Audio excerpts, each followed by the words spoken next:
آپ لوگ اکٹھے پڑھتے ہو، ایک دوسرے کی عزت اور احترام کو سامنے رکھو۔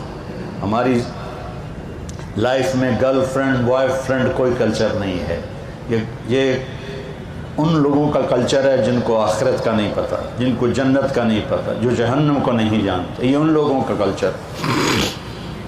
اللہ نے ہمیں پاکیزہ زندگی دی ہے، نکاح پاکیزہ زندگی ہے نکاح۔ اس کے علاوہ کوئی ریلیشن شپ وہ میرے اللہ کو ناپسند ہے، میرے نبی کو ناپسند ہے۔ اور آپ چونکہ ایک امتحان میں ہیں کہ بچیاں بھی جوان بچے بھی جوان، تو بیٹا جنت کو یاد کرو کہ اللہ تعالیٰ اصل موج تو جنت میں ہونے والی ہے، یہ تو ایسے عارضی زندگی۔ آپ کا قد پتہ ہے کتنا ہوگا جنت میں؟ 130 فٹ، 130 فٹ، اور ان کا بھی قد ہو جائے گا 130۔ اور جنت کی حوریں جو ہیں وہ اب بھی اس وقت زندہ ہیں 130 فٹ کے ساتھ۔ ایسی میں نے بچوں میں بات کی تو ایک بچہ بعد میں کہنے لگا، مولانا یہ اتنے قد کی ضرورت ہی کیا ہے، ہم تو اس پر ہی خوش ہیں۔ میں کہا چلو فرض کرو تم 5.25 ساڑھے 5 پونے 6 فٹ کے جنت میں چلے گئے، آگے جو تمہاری بیگم ہے وہ ہے حور یا جنت کی عورت یا دنیا کی ایمان والی، تو اس کا قد تو ہے 130 فٹ، وہ تو تمہیں پکڑ کے جیب میں ڈال لے گی۔ پھر وہ ایک جوڑا نہیں پہنتی ان کی طرح، وہ 100 جوڑے پہنتی ہیں، اور ہر جوڑے کے پیچھے جوڑا نظر آتا ہے، ہر جوڑے کے پیچھے جوڑا نظر آتا ہے۔ اب میں نے کرتا پہنا ہے، بنیان آپ کو نظر نہیں آ رہی، وہ 100 جوڑوں میں اس کا ہر جوڑا نظر آئے گا۔ میں نے کہا وہ اس نے تمہیں مثلاً 85 نمبر جوڑے میں ڈال لیا، اب تم گوں کر رہے ہو مینو کڈو، وہ کہے گی تو ہیں کتنے مجھے تو پتہ ہی نہیں پہ لگتا، پھر تمہیں پکڑ کے لوریاں دے، میرے لال آ گیا، میرا لال آ گیا ہے۔ بیوقوف، اللہ نے ہمیں ڈیزائن ہی 130 فٹ پہ کیا ہے۔ آدم علیہ السلام 130 فٹ تھے، اما حوا 130 فٹ۔ آپ نے سنا ہے یوسف علیہ السلام دنیا کے حسین انسان تھے سب سے زیادہ، اما حوا دنیا کی ساری عورتوں میں سب سے حسین عورت تھی، سب سے خوبصورت عورت تھی۔ زندگی کا مزہ لینا ہے تو یہاں برداشت کرو، اور پھر آگے اللہ تمہارے لیے جنت کے دروازے کھول دے گا۔ اور اللہ تعالیٰ اب آپ اتنے سارے آئے ہو میرے محبت میں تو مجھے خوشی ہو رہی، مجھے اچھا لگ رہا ہے، کیوں نہ چاہیے کہ اللہ کی دی ہوئی عزت ہے، محبت ہے۔ جب آپ لوگ جنت میں بیٹھو گے تو اپنے میاں بیوی کے ساتھ سارے بیٹھیں گے تو جنت کے غلام آئیں گے سلام کرنے کے لیے، سلامن سلاما سلامن سلاما، تو وہ بڑا اچھا لگے گا، یار اتنے ہمارے سب سے ادنا درجے کا جنتی اس کے 80,000 نوکر ہیں، سب سے ادنا درجے کا جنت 80,000 نوکر۔ وہ بہت دیر سے نکلے گا جہنم سے، اس کا نام جوہینا ہوگا۔ تو جب وہ جنت میں آئے گا نا تو اس کو ویلکم کریں گے تو کہیں گے آقا آپ کدھر رہ گئے، سارے جنتی تو آ گئے، آپ کدھر رہ گئے؟ وہ کہے گا شکر کرو میں آ ہی گیا، میں بڑا لطر کھا کے آ رہے ہیں۔ تو لطر کھا کے جنت میں نہیں جانا، سیدھے جانا ہے۔ یہاں کی شراب کیوں حرام کی ہے؟ وَسَقَاهُمْ رَبُّهُمْ شَرَابًا طَهُورًا، اللہ کہہ رہا میں خود تمہیں پلاؤں گا شراب طہور۔ یہاں شراب کیوں حرام ہے؟ کہ انسان کو پاگل کر دیتی ہے، بیٹی اور بیوی کی تمیز مٹا دیتی ہے۔ تو اللہ کہہ رہا ہے 4 دن صبر کر لے، تیرا رب تجھے پیش کرے گا، یہ لے اپنے رب کے ہاتھوں سے پی شرابن طہورا، اپنے محبوب کے ہاتھوں سے پلوائے گا، آ میرا امتی یہ میرے ہاتھوں سے پی۔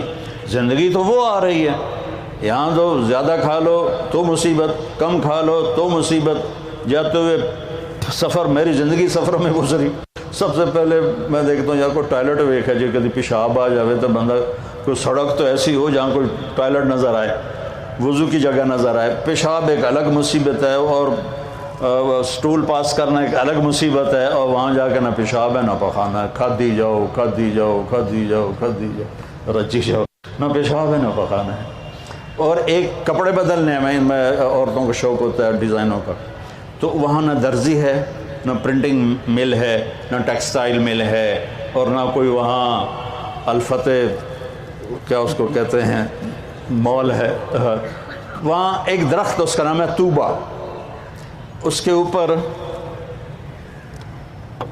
چلو چھوڑ دو، اس کے اوپر ایسے پھول یوں کر کے نیچے لٹکے ہوئے ایسے، یعنی یوں ایسے نہیں ہیں، ایسے ہیں. طوبہ، یہ آپ کا سب کچھ ہے. آپ کے جی میں آئے گا کہ مجھے کپڑے بدلنے ہیں اور اس ڈیزائن کے بدلنے ہیں. یہ یوں سیدھا ہوگا اور اس میں سے ایک ایسے روشنی نکلے گی جیسے وہ کیمرے کا فلیش نکلتا ہے ایسے.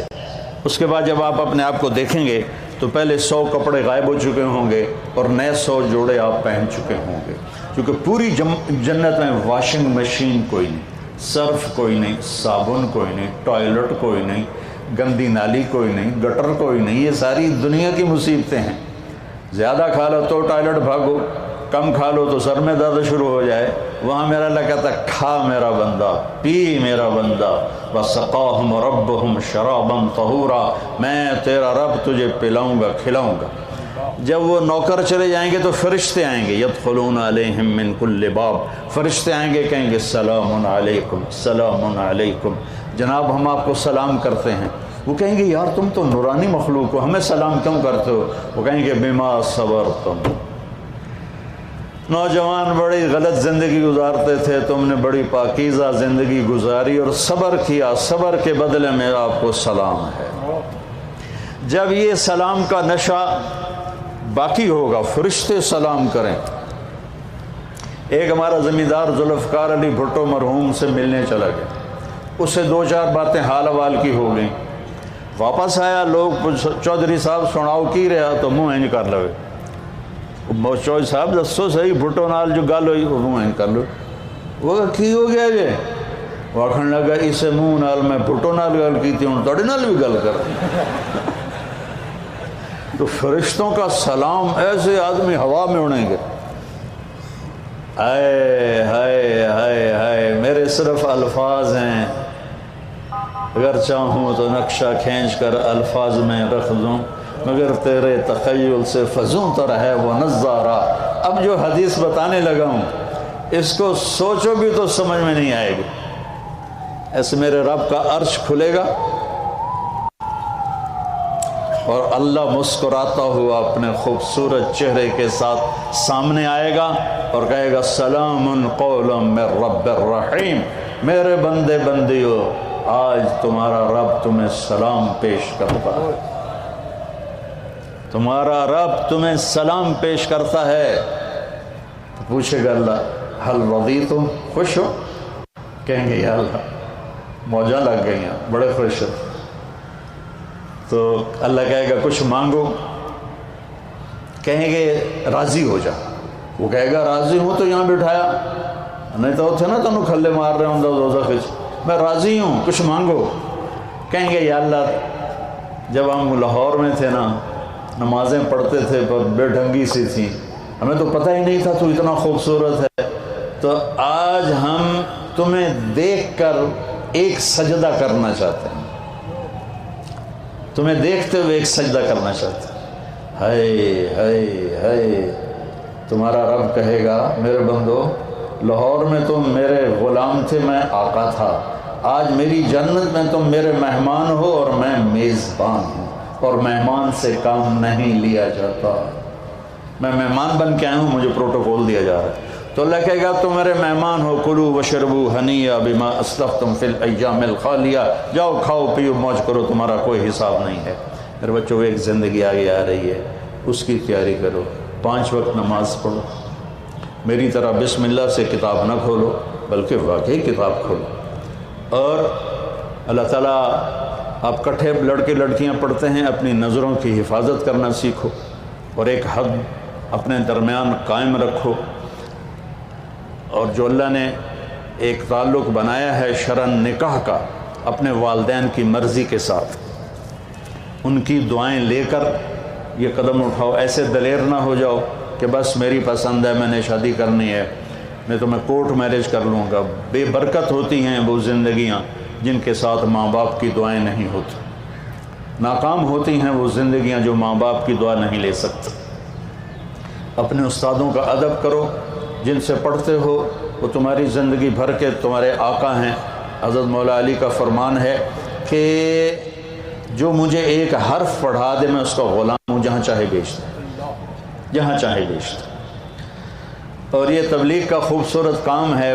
میری بسم اللہ یہاں سے ہوئی تھی، آپ کو بھی کہتا ہوں کہ 3 دن صرف جایا کرو جماعت، زیادہ نہیں. لانگ ویکنڈ آ جائے 3 دن، آج کل تو ویسے ہی 3 دن پڑھائی ہے، 3 دن بند ہے، ایسی منڈے کو. ہاں. تو آپ لوگ 3 دن جماعت میں جایا کرو.